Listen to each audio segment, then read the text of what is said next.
ಈಗ big fine top 3ನೇ story ಕಡೆ ಗಮನ ಕೊಡ್ತಾ ಹೋಗೋಣ. ಬೆಂಗಳೂರಿನ ರಾಮಮೂರ್ತಿ ನಗರದಲ್ಲಿ ನಡೆದಿದ್ದಂತಹ ಟೆಕ್ಕಿ ಶರ್ಮಿಳಾ ಕೊಲೆ ಕೇಸ್ಗೆ ಬಿಗ್ ಟ್ವಿಸ್ಟ್ ಸಿಕ್ಕಿದೆ. ನೋಡಿ, ಯಾವುದೇ ರೀತಿಯಾದಂತಹ ಕ್ಲೂ ಇರಲಿಲ್ಲ, ಬಟ್ ಆ ಕೇಸನ್ನ ಟ್ರೇಸ್ ಮಾಡಿದ್ದೆ ಒಂದು ರೀತಿ ರೋಚಕ.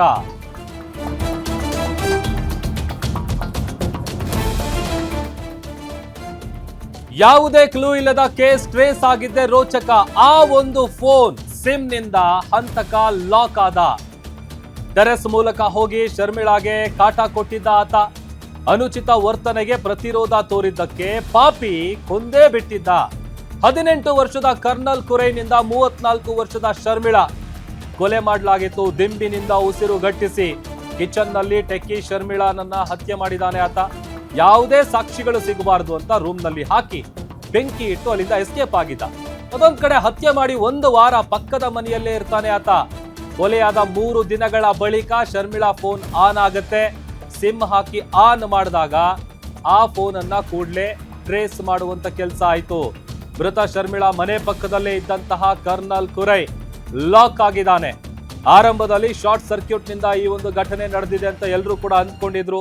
ಆಮೇಲೆ ಕೊಲೆ ಮಾಡಿ ಆತ ಪಕ್ಕದಲ್ಲೇ ಆ ಪಕ್ಕದ ಮನೆಯಲ್ಲೇ ಆತ ವಾಸ ಮಾಡ್ತಾ ಇದ್ದ ಅನ್ನುವಂಥ ವಿಚಾರ ಕೂಡ ಗೊತ್ತಾಗಿದೆ. ಟೆರೆಸ್ ಮೇಲಿಂದ ಬಂದು ಒಂದು ರೀತಿ ಅನುಚಿತ ವರ್ತನೆ ತೋರ್ತಾ ಇದ್ದ. ಅದಕ್ಕೆ ಯಾವಾಗ ಆಕೆ ಪ್ರತಿರೋಧ ಒಡ್ತಾಳೆ, ಕೊಲೆ ಮಾಡಿ ಯಾವುದೇ ರೀತಿಯಾದಂಥ ಸಾಕ್ಷಿಗಳು ಸಿಗಬಾರದು ಅಂತ ಬೆಂಕಿಯನ್ನ ಇಟ್ಟು ಅಲ್ಲಿಂದ ಎಸ್ಕೇಪ್ ಆಗಿದ್ದ. ಅದಾದ್ಮೇಲೆ ಯಾರಿಗೂ ಡೌಟ್ ಬರದಿರೋಂಥ ರೀತಿಯಲ್ಲಿ ಆತ ಆರಾಮಾಗಿದ್ದ. ಬಟ್ ಆ ಫೋನ್ ಆ ಸಿಮ್ ಹಾಕಿ ಆನ್ ಮಾಡಿದ ತಕ್ಷಣ ಆತನನ್ನ ಲಾಕ್ ಮಾಡಲಾಗಿದೆ.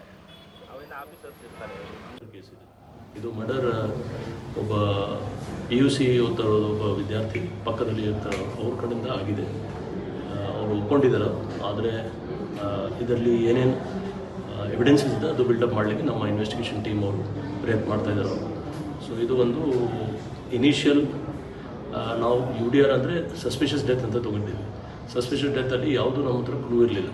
ಬಟ್ ನಮ್ಮ ಪೊಲೀಸರು ಒಳ್ಳೆ ಕೆಲಸ ಮಾಡಿ ಇದು ಮರ್ಡರ್ ಕೇಸ್ ಡಿಟೆಕ್ಟ್ ಮಾಡಿ ಆರೋಪಿ ಅವರಿಗೆ ಅರೆಸ್ಟ್ ಮಾಡ್ತೀವಿ. ಮೇಲ್ ನೋಟ್ಗೆ ಅವ್ರ ಪಕ್ಕದಲ್ಲಿ ಈ ಬಗ್ಗೆ ಮತ್ತಷ್ಟು ಡೀಟೇಲ್ಸ್ ಅನ್ನ ಕೊಡ್ತಾರೆ ನಮ್ಮ crime reporter Girish live join ಆಗ್ತಿದ್ದಾರೆ. ಗಿರೀಶ್, ಯಾವುದೇ ರೀತಿಯಾದಂಥ ಕ್ಲೂ ಇರಲಿಲ್ಲ. ಆರಂಭದಲ್ಲಿ ಶಾರ್ಟ್ ಸರ್ಕ್ಯೂಟ್ ಇಂದ ಆಗಿರ್ಬೋದು ಅಂತ ಎಲ್ಲರೂ ಅಂದ್ಕೊಂಡಿದ್ರು. ಹೇಗೆ ಈ ಒಂದು ಕೇಸ್ನ ಟ್ರೇಸ್ ಮಾಡಿದ್ ಹೇಗೆ ಅಂತ? ಪ್ರಭು, ಈ ಒಂದು ಕೇಸ್ ನಡೆದಿದ್ದು ಜನವರಿಯ 3ನೇ ತಾರೀಕಿನಂದು. ಅವತ್ತು ಆಗಿದ್ದಿಷ್ಟೇ, ಏನು ಮೃತ ಶರ್ಮಿಳಾ ಇದ್ದಾರೆ, ಇವರು ಏನು ಮನೆಗೆ ಬೆಂಕಿಯನ್ನು ಹಾಕಿಕೊಂಡು ಏನು ಬೋಲ್ಟನ್ನು ಲಾಕ್ ಮಾಡಿಕೊಂಡು ರೂಮಲ್ಲಿ ಏನು ಹೆಣವಾಗಿ ಪತ್ತೆಯಾಗಿದ್ರು. ಮೇಲ್ನೋಟಕ್ಕೆ ಇದೊಂದು ಆತ್ಮಹತ್ಯೆ ಕೇಸ್ ಅಂತ ಪೊಲೀಸರು ಪ್ರಾಥಮಿಕ ವರದಿಯನ್ನು ನೀಡಿದ್ರು. ನಂತರದಲ್ಲಿ ಹೆಚ್ಚಿನ ಮಟ್ಟದ ತನಿಖೆಯನ್ನು ಮಾಡಿದಾಗ ಪೊಲೀಸರು ಸಾಕಷ್ಟು ವಿಚಾರವನ್ನ ಅರಿಯೋದಕ್ಕೆ ಶುರು ಮಾಡ್ತಾರೆ. ಅದರಲ್ಲಿ ಅತಿ ಪ್ರಮುಖವಾಗಿ 2 ದಿವಸಗಳ ಹಿಂದೆ ಏನು ಆರೋಪಿ ಅಂತ ಏನು 18 ವರ್ಷದ ಕರ್ನಲ್ ಕುರಾಯ್ ಎನ್ನುವನನ್ನು ಪೊಲೀಸರು ಬಂಧಿಸ್ತಾರೆ.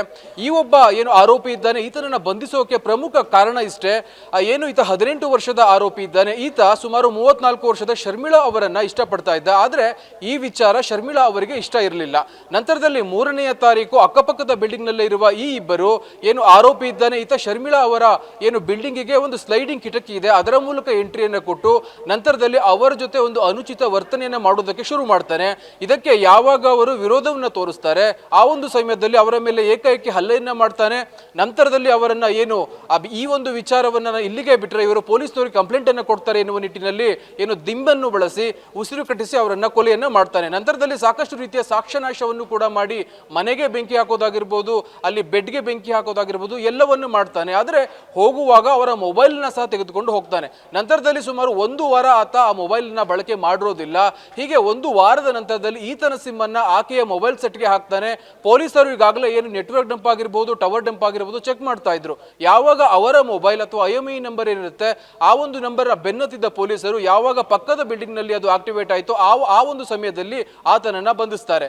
ಸದ್ಯ ಆರೋಪಿಯನ್ನ ಬಂಧಿಸಿದ್ದಾರೆ. ಏನು ಈತ ಬೇಕಾಗಿ ಮಾಡಿದ್ದು ಅಥವಾ ಅಚಾನಕ್ ಆಗಿ ಈ ಒಂದು ಕೃತ್ಯವನ್ನ ಮಾಡಿದ್ದನ್ನು ಅನ್ನೋದನ್ನ ಪೊಲೀಸರು ಪತ್ತೆ ಹಚ್ಚಬೇಕಾಗಿದೆ. ಪ್ರಭು, ಓಕೆ, ಥ್ಯಾಂಕ್ ಯು ಗಿರೀಶ್ ನಿಮ್ಮೆಲ್ಲ ಡೀಟೇಲ್ಸ್ಗಾಗಿ.